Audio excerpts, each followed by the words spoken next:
She's just an ordinary accountant, my sister-in-law said loudly, making sure everyone heard. The man standing at the door smiled calmly and answered, "Ordinary? She's the federal auditor assigned to review your company tomorrow." Then I reached into my bag and showed my badge. Oh, the sheer humiliation. Imagine being publicly ridiculed by your own sister-in-law, mocked for your simple government job in front of your entire family. But what she didn't know, what none of them knew, was that the simple accountant she was sneering at was actually the federal auditor scheduled to investigate her multi-million-dollar company for massive tax fraud. And the look on her face when that truth came out? Priceless. You know, my career as a senior IRS accountant has always been a quiet source of pride for me. I'm Allison, by the way. But I never, ever imagined it would smash head-on with my family drama, especially involving my brother-in-law, Timothy, and his wife, Regina. Regina is one of those people. Every single family gathering she turned into a competition, and her wildly successful real estate development company was her favorite weapon against my boring government job. Tonight was supposed to be different. It was their annual family dinner at their sprawling mansion, and I'd just been assigned to audit a major company for suspected tax fraud. What I couldn't have known, what was utterly mind-boggling, was that that company belonged to Regina. So when she sneered, "She's just a simple accountant, I swear," I just wanted to disappear into the fancy carpet. My relationship with Regina? It's been complicated. Ever since I married Marcus 5 years ago. Marcus is amazing, truly, compassionate, smart, supportive in almost every way. But when it came to his sister, Regina, he just crumpled. Painfully. I can't even count the times I watched him shrink into silence while Regina took shots at my career, my clothes, even our perfectly lovely 3-bedroom house that we're actually quite proud of. Regina never missed a chance to remind everyone that her company, Crown Heights Properties, grossed 8 figures last year. She and Timothy lived in this massive 6-bedroom mansion in the most exclusive neighborhood, drove matching luxury SUVs, and vacationed in places most of us only see in magazines. Their life was the complete opposite of our comfortable, decidedly middle-class existence. And she made sure everyone knew it. Here's the thing, I'm not ashamed of my career. I worked so hard for my CPA, and I specialized in forensic accounting because I believe in financial integrity. It's important work. Just 3 months ago, I got promoted to senior investigative accountant at the IRS. It meant more responsibility, and yeah, a modest pay raise that Marcus and I celebrated with a nice dinner and a bottle of wine we'd been saving. What makes Regina's condescension so infuriating is that she truly has no idea what I actually do. In my role, I investigate complex financial crimes. I help bring tax evaders to justice. It's challenging, critical work that demands serious expertise. But I've always kept the details of my cases private, a strict wall between my professional and personal life. Then, 2 weeks ago, my boss Gerald called me into his office. There was an urgency in his voice I hadn't heard before. "Allison, I'm assigning you as lead on the Crown Heights investigation," he said, sliding a thick folder across his desk. My heart leaped. The preliminary work suggests serious discrepancies. If what we're seeing is accurate, we could be looking at deliberate tax evasion in the millions. This was it. This was the high-profile case that could really establish my reputation. I dove in headfirst. Days blurred into nights as I combed through reports, bank statements, property transfers, building this comprehensive picture of their financial activities. "This investigation needs to be airtight," Gerald warned. "Crown Heights has connections in high places, and they'll fight back hard." I poured everything into preparations. Marcus was amazing, bringing dinner to my home office, giving me space. "This could be a game changer for your career," he'd say, massaging my tense shoulders. "I'm so proud of you." The formal investigation, with an on-site visit to Crown Heights headquarters, was scheduled for the following Tuesday. As the date approached, my anxiety coiled with determination. This case could truly define my professional reputation for years. When Marcus reminded me about his sister's annual family dinner that weekend, I nearly canceled. The timing was awful. I needed the weekend to finalize my approach. But Marcus insisted. "She's still my sister, and it's tradition," he pleaded. "Just a few hours, then you can get back to work." I relented, stupidly hoping that, for once, we might actually have a pleasant evening without Regina's constant digs. Maybe the sheer significance of my upcoming case would give me the confidence to weather her comments with more grace. What I didn't know, what I couldn't have imagined, was that Crown Heights Properties, the company I'd been preparing to investigate for weeks, was Regina's company. That realization? It would turn a routine family dinner into the most professionally and personally complicated night of my entire life. The drive to Regina and Timothy's house was so tense. Marcus kept glancing at me as I stared out the window, mentally rehearsing how I'd respond if Regina started in. "I promise I'll say something if she gets out of line tonight," Marcus said, reaching for my hand. I squeezed his fingers, but didn't answer. I'd heard that promise before. Their mansion loomed at the end of a winding driveway, A sprawling Tudor, perfectly manicured grounds, a fountain in the circular drive. Deep breaths, Marcus whispered as we approached the oversized front door. It's just dinner. Regina opened the door, wearing a designer dress that probably cost more than our monthly mortgage payment. There you are, she exclaimed, air-kissing Marcus, then giving me a quick, perfunctory hug.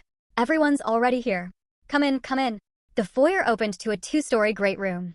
8 family members already gathered, drinks in hand. Marcus's cousins, his uncle, Timothy's parents, and then there was Stephanie, Regina's business partner, looking elegant but tight. Let me get you both a drink, Regina chirped, leading us toward a bar cart laden with top-shelf liquor. Then I simply must show you the renovations. We just finished the East Wing. For the next 20 minutes, Regina paraded us through room after room, pointing out custom fixtures and handcrafted furniture with price tags that made my stomach clench. Marcus nodded politely, while I just trailed behind, my mind racing. How much of this extravagance was actually being properly reported on their tax returns? As we approached what Regina called her home office suite, I saw Timothy hurriedly emerging, closing the door behind him. He looked startled to see us. Oh, we don't need to see in there, he said quickly. It's a mess with all Regina's work papers. But through the briefly open door, I glimpsed Stephanie hastily gathering documents from a large desk. Red flags. My professional instinct screamed. What kind of work do you bring home? I asked, trying to sound casual. Regina waved dismissively. Oh, just some property assessments and investment projections. Nothing that would interest you, darling. As we moved on, I heard Stephanie's hushed voice from inside the office. We need to fix these books before anyone sees them. The timing couldn't be worse. My heart began to pound. The company name hadn't been mentioned, but a terrible suspicion was forming. Crown Heights Properties was huge in our region. Could it possibly be Regina's company? During cocktail hour, I found myself awkwardly near the fireplace while Regina held court, describing her company's latest luxury condo project. We've pre-sold 60% of the units already, at an average of $1.2 million each, she announced, basking in appreciative murmurs. That's quite an achievement, Timothy's father, Walter, said, raising his glass. Always knew you had the Midas touch, Regina. Regina winked. It's all about relationships and knowing when to bend the rules. I nearly choked on my drink. In my line of work, bending rules is often code for tax evasion. I glanced at Marcus, who was deep in conversation, oblivious. Stephanie sidled up beside me, her expression tense despite her social smile. So, Allison, Regina tells me you work for the government. That's right, I replied carefully. I'm an accountant with the IRS. A flash of anxiety, pure fear, crossed her face before she composed herself. How fascinating. I imagine that must be very structured work. It has its moments, I said, watching her closely. Especially when we're investigating major cases. Stephanie's knuckles whitened around her glass. Major cases? How interesting. What sort of criteria would trigger something like that? Before I could answer, Regina swept over. Are you boring poor Allison with business talk? Come, dinner's ready to be served. As we moved towards the dining room, I caught Timothy giving Stephanie a questioning look, to which she subtly shook her head. The knot in my stomach tightened. Something was definitely profoundly off.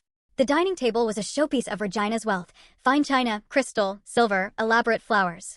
I found my place card between Marcus and his uncle, directly across from Regina and Timothy. Stephanie sat at the far end, now visibly tense. Throughout the appetizer course, I tried to focus on the conversation, but my mind kept replaying those snippets I'd overheard, the suspicious behavior. If Regina's company was Crown Heights Properties, I was sitting across from the subject of my investigation, sharing roasted beet salad, pretending everything was normal. I excused myself to use the restroom, needing a moment to collect my thoughts. In the hallway, I took a wrong turn and found myself near the home office I'd glimpsed earlier. The door was slightly ajar. My professional instincts took over. Glancing quickly to ensure I was alone, I pushed the door open and stepped inside. The large desk was mostly cleared, but a folder had been left behind in what looked like a hasty cleanup. The label on the tab read, Crown Heights Properties Tax Planning 2024 to 2025. My suspicion was confirmed. A cold wave of realization washed over me. Tomorrow, I would be leading an investigation into my sister-in-law's company. I returned to the dining room just as the main course was being served by Regina's catering staff, perfectly cooked beef tenderloin with truffle mashed potatoes and asparagus, along with a fresh pour of what Timothy announced was a $300 bottle of Cabernet. My appetite? Gone. Completely. But I pushed food around my plate, sipping water, trying to appear normal while my mind raced with the implications of what I discovered. So, Allison, Walter said from the end of the table. Marcus tells me you recently received a promotion. Congratulations. Before I could respond, Regina cut in. Yes. moving up in the world of government work. From what cubicle to which cubicle was it again? A few uncomfortable chuckles circled the table. Marcus frowned but stayed silent. Actually, I replied evenly, I was promoted to senior investigative accountant. It involves leading major financial investigations. Patricia leaned forward with genuine interest. That sounds quite impressive. What sort of investigations do you handle? I opened my mouth to give a general answer when Regina laughed loudly. Oh, Mother Timothy, don't encourage her. It's all just pushing papers and checking math on tax returns. She turned to the table at large. Let me tell you about Allison's exciting life. The room seemed to shrink. Regina stood, wine glass in hand. She's just a simple accountant, folks. Her voice took on a mocking, sing-song tone. She gets up every morning, puts on her sensible shoes and her government-approved blazer, drives her economic car to her little cubicle, and spends 8 hours making sure ordinary people haven't claimed too many deductions on their tax returns. My cheeks burned.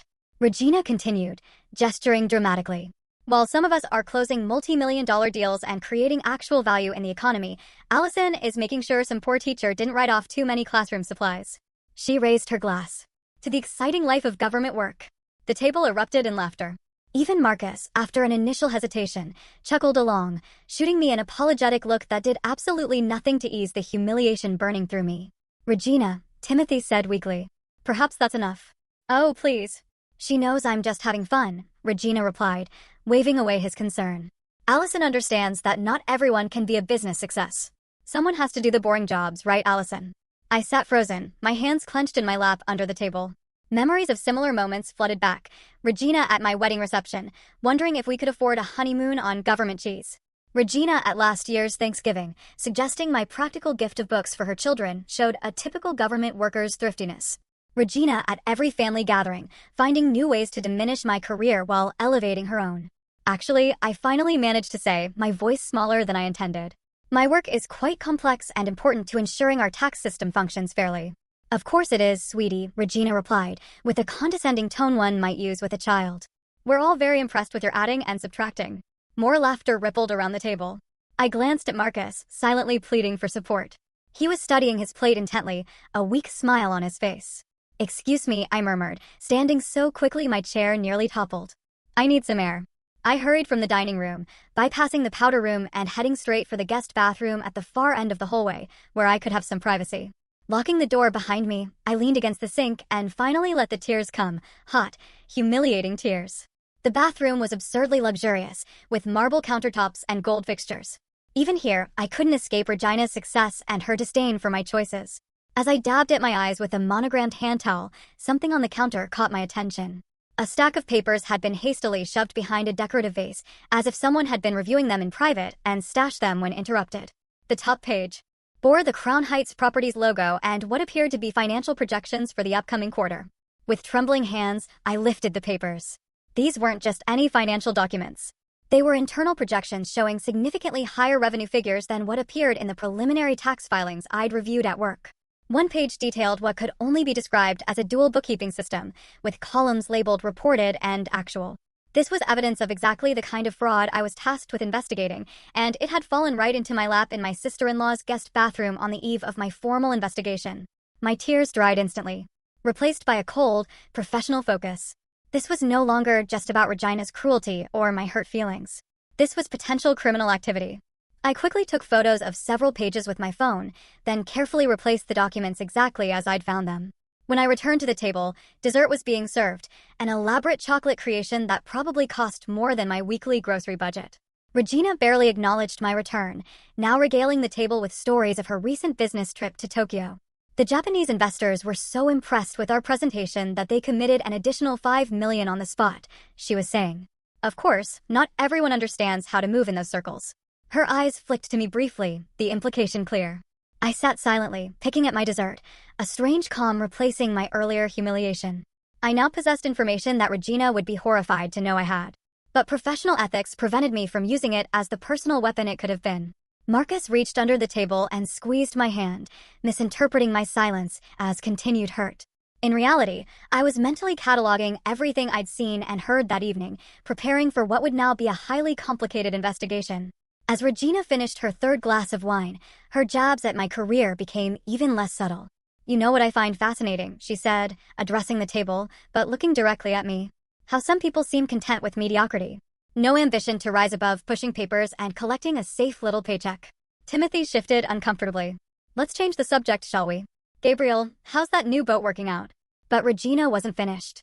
I built my company from nothing. Took risks, made tough decisions. That's what separates entrepreneurs from. She waved her hand dismissively in my direction. Paper pushers. I felt a buzz in my pocket and excused myself to check my phone. It was a text from Gerald. Need to confirm 9 a.m. start at Crown Heights tomorrow. Bringing additional forensic team based on new intel. Critical case. My heart raced as I typed a quick confirmation. When I returned to the table, Regina was explaining how she'd recently restructured some assets to optimize tax implications. The key is knowing which properties to shift between entities and when, she was saying to an attentive Franklin. Our accountant has been brilliant at finding creative solutions. Stephanie, who'd been quiet all evening, suddenly looked pale. Regina, perhaps business talk isn't appropriate for a family dinner. Nonsense, Regina replied. It's not like anyone here would understand the complexities anyway. She shot another pointed look my way. Some people only know how to follow rules, not how to work around them. I took a slow sip of water, weighing my options. Professional ethics said I should recuse myself due to the personal connection. But I also had a duty to report the evidence of fraud I discovered. Regina, I said carefully. Your company sounds fascinating. What was the name again? I don't think you've ever mentioned it specifically. A flicker of unease crossed her face. Crown Heights Properties. We're the largest luxury real estate developer in 3 counties.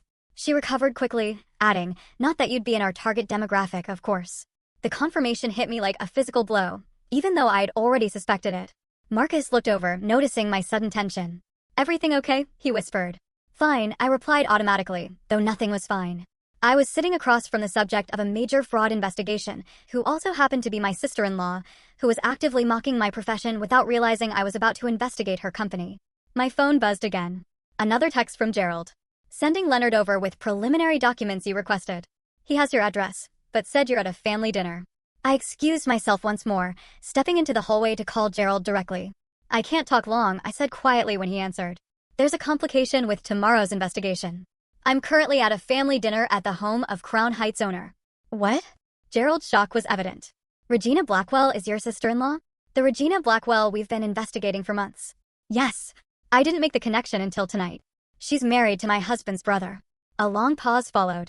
This changes things. Allison, you'll need to recuse yourself. I know, but there's more. I've accidentally discovered evidence of dual bookkeeping. They're definitely hiding income.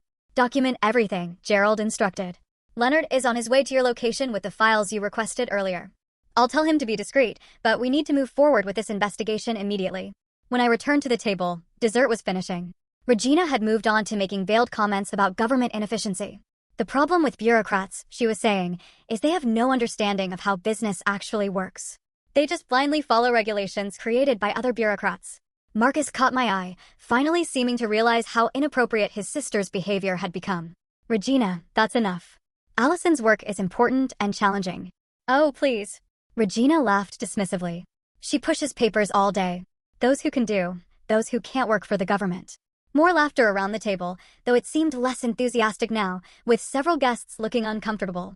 Actually, Marcus continued, his voice stronger. Allison recently received a major promotion. She leads complex financial investigations. How fascinating, Regina said, her tone making clear she found it anything but. I'm sure checking math on tax returns requires tremendous skill. Stephanie, looking increasingly agitated, abruptly stood. I need some air. Excuse me. She hurried from the room, her face ashen. Timothy watched her go with evident concern, then turned to Regina. Perhaps we should move to the living room for coffee. Regina ignored him, her attention fixed on me now. Tell us, Allison, what's the most exciting thing that's happened in your career lately? Did someone file a Form 1040 instead of a 1040 easy? The table fell uncomfortably silent. I met her gaze steadily, my professional demeanor sliding into place despite the personal attack. Actually, Regina, I've recently been assigned as lead investigator on a major tax fraud case. The company in question has apparently been maintaining 2 sets of books and misrepresenting millions in revenue. Regina's smile faltered slightly. How terribly boring for you.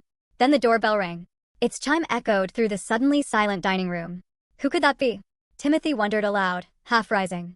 I'll get it, Regina said, clearly eager to escape the tension. It's probably Caroline from next door borrowing sugar again. As Regina left the room, Marcus leaned close to me. I'm sorry about all this. She's being worse than usual tonight. I nodded, my attention focused on the hallway where voices could now be heard. One belonged to Regina. The other, a deeper voice, I recognized as Leonard Bennett, my colleague from the Financial Crimes Division. Regina's voice carried down the hallway, her tone immediately shifting to that saccharine one she reserved for people she wanted to impress. "Good evening, sir. How can I help you?" "Good evening, ma'am," Leonard's professional baritone replied. "I'm looking for Allison Wright. I was told she's here for a family dinner." The dining room fell silent as everyone strained to hear the conversation.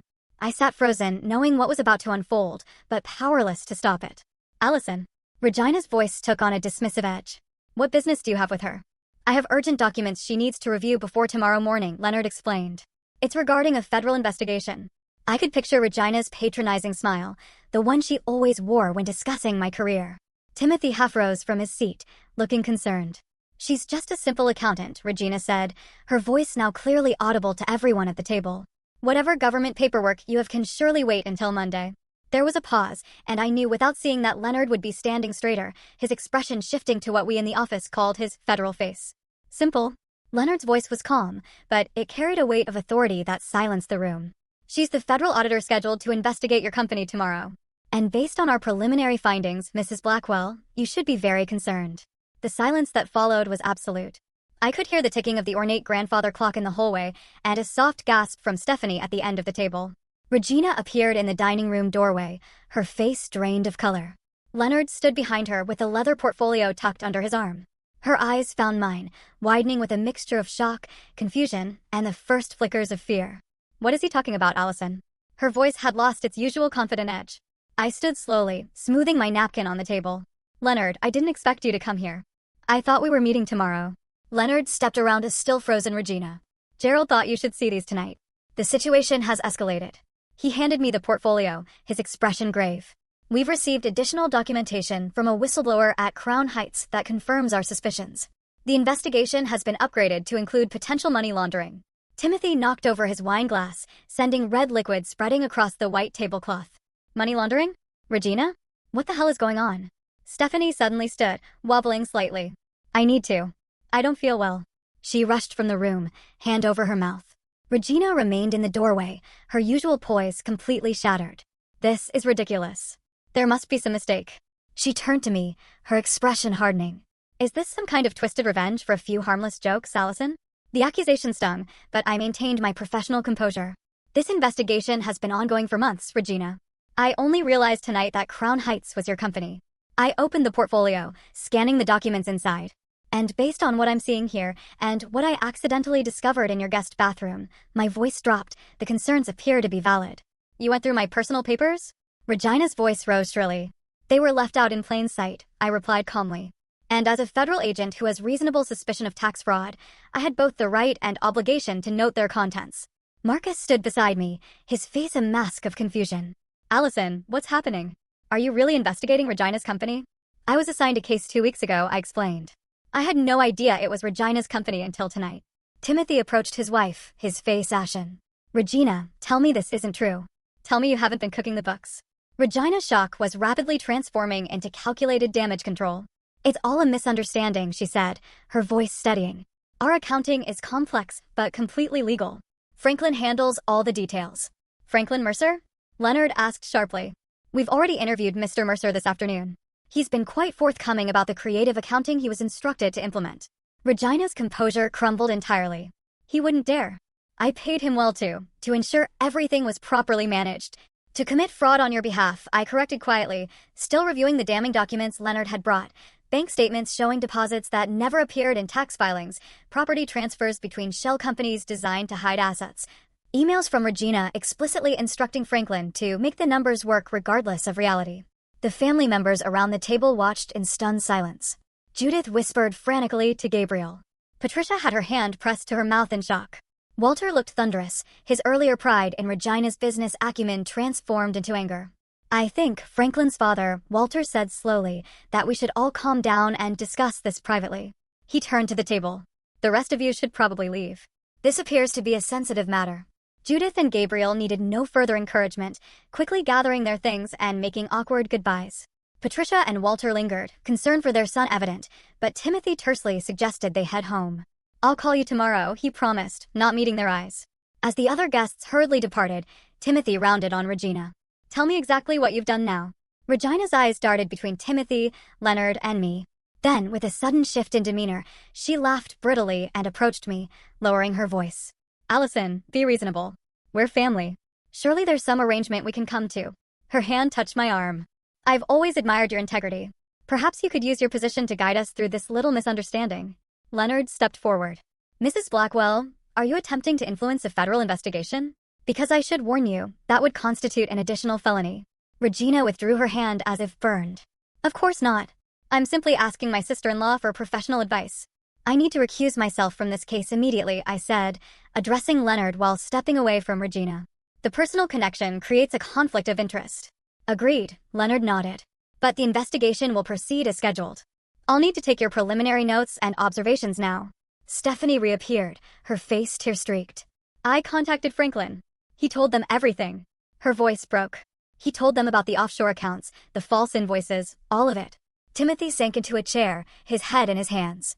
What have you done? Regina's carefully maintained facade finally shattered. Completely.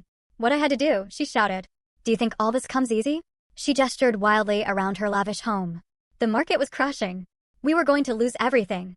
I made decisions to protect us, to protect our lifestyle. By breaking the law? Timothy said flatly. By risking prison? Marcus, who had been watching the scene unfold in stunned silence, finally found his voice. Allison, did you know about this before tonight? No, I said truthfully. I knew I was investigating a company called Crown Heights Properties, but I never connected it to Regina. She's never mentioned her company name before. Regina laughed bitterly. Of course not. Why would I discuss business with a simple accountant? The cruel joke that had humiliated me earlier now echoed back with ironic weight. The simple accountant had uncovered what appeared to be millions in tax fraud, and Regina's carefully constructed world was crumbling around her. Leonard cleared his throat, breaking the tense silence. Mrs. Wright, I need to speak with you privately about your recusal and the transition of the case. I nodded, following him to a corner of the room while Regina hissed urgent instructions to Stephanie, who was frantically texting someone. Given the circumstances, you'll need to formally recuse yourself first thing tomorrow, Leonard explained quietly. All evidence you've observed tonight, including the documents you photographed, will need to be properly logged through official channels. I understand completely, I assured him. I'll prepare a full report tonight and submit everything through the proper protocols. Across the room, Regina's desperate damage control continued. Call Samuel, she urged Timothy. He'll know which judge to contact. We can get an injunction. Delay the investigation until we can fix this. Timothy stared at his wife as if seeing her for the first time. Fix this, Regina? They have evidence. They have Franklin's testimony. There's nothing to fix. There's always something to fix if you throw enough money at it. Regina snapped, her voice rising. Allison, come here. I rejoined the group, maintaining a professional distance. Regina's eyes were calculating despite her obvious panic. How much would it take? She asked bluntly. Excuse me. Don't play naive. How much would it take to make this go away? Name your price. I can write a check right now. Leonard stepped forward immediately. Mrs. Blackwell, I need to warn you that you're now attempting to bribe a federal officer. That's a serious crime on top of the charges already being considered. Regina ignored him, her gaze fixed on me. We're family, Allison. After everything I've done for you and Marcus, everything you've done. Marcus interjected, incredulously. Regina, all you've ever done is belittle Allison and treat her like she's beneath you. I gave you a job when you needed one. Regina shot back. I loaned you money for your down payment, which we repaid in full, with interest, Marcus countered. And I worked hard for that salary. I placed a restraining hand on Marcus's arm. This isn't helping the situation. To Regina, I said firmly, I cannot and will not interfere with a federal investigation. The evidence will be processed according to law. My professional ethics don't allow for any other outcome. Ethics? Regina spat the word like it tasted bitter. Ethics don't buy vacation homes or designer clothes or respect. No, I agreed quietly. But they let me sleep at night. Stephanie, who had been pacing nervously by the window, suddenly broke down. I can't do this anymore. I can't. She turned to Timothy, tears streaming down her face. I tried to stop her. I told her the offshore accounts were too risky, that the shell companies were too obvious, but she and Franklin kept pushing forward. You knew about this? Timothy asked, his voice hollow. Stephanie nodded miserably. Not everything, not at first, but enough. I convinced myself it was just aggressive tax planning, not actual fraud. But then the documents started disappearing, and Franklin started talking about creative solutions, and suddenly we were falsifying invoices and backdating contracts. Regina's face contorted with rage. Shut up, Stephanie. Not another word. But Stephanie continued, the words pouring out now. The Tokyo investors Regina bragged about earlier? They don't exist. We've been shifting money between accounts to make it look like new investment. The Westlake project is underwater. The Clayton Heights development is built on land we don't fully own. And the tax documents for the past 3 years have all been falsified. Regina lunged at Stephanie, but Timothy caught her arm. Stop it. You've done enough damage. Leonard had been quietly taking notes throughout this exchange. Miss Stephanie Keller, is it? I believe we'll need to continue this conversation formally tomorrow.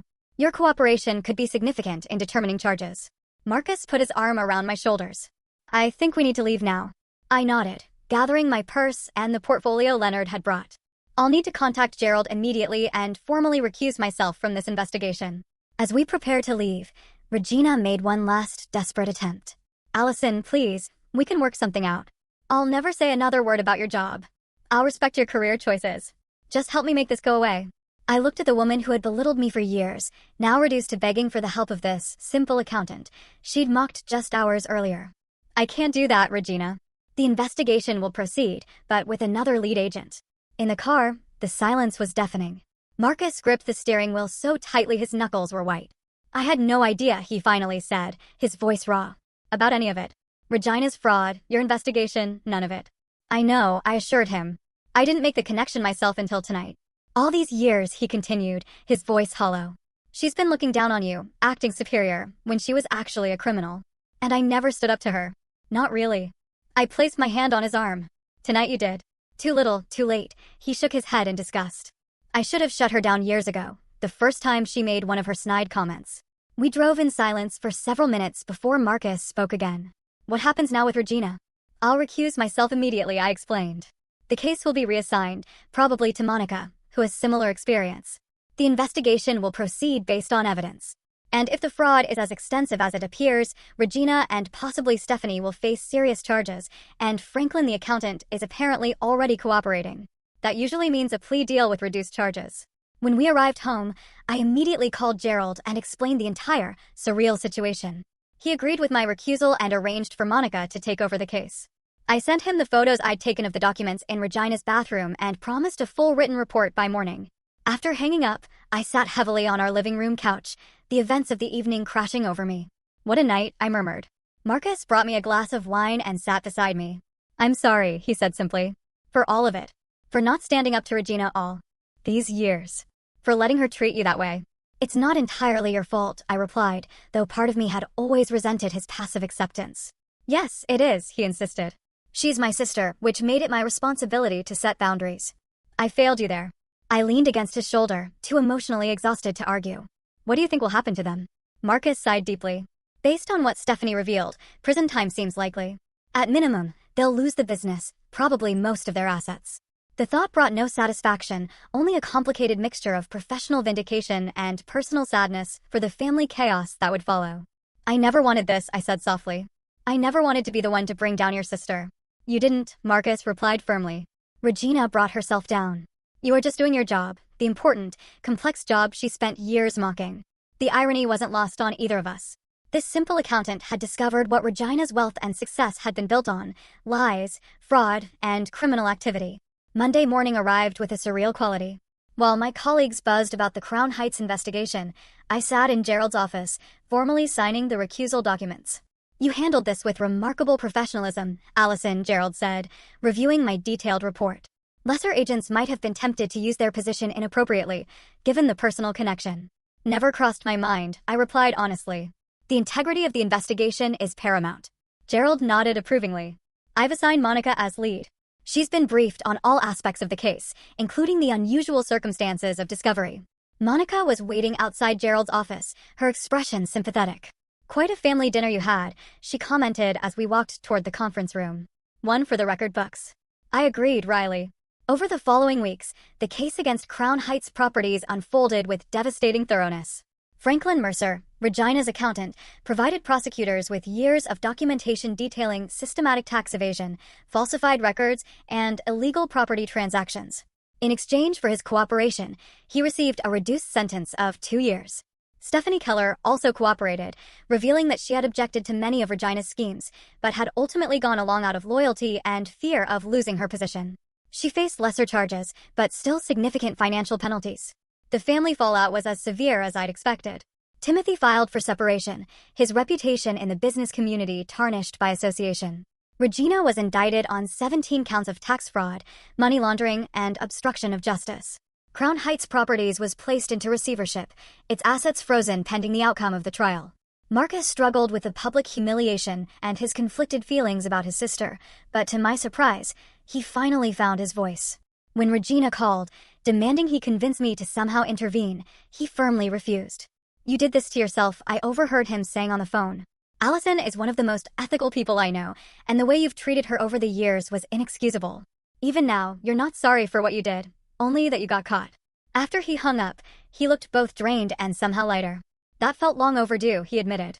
At work, I was surprised to find my handling of the Crown Heights situation had earned me significant respect. Gerald called me into his office a month after the investigation became public. "The director was impressed by your ethical handling of the Crown Heights case," he informed me. "There's an opening for division supervisor in the Special Investigations Unit. I've recommended you for the position." The promotion came with a substantial salary increase and leadership of a specialized team focusing on complex financial crimes. The irony wasn't lost on me. Regina's mockery of my simple accounting job had inadvertently led to a career advancement that put me in charge of investigations even more significant than hers. The most unexpected development came 6 months later when Timothy reached out to Marcus, suggesting a family Thanksgiving dinner, the first since the incident, as everyone now referred to it.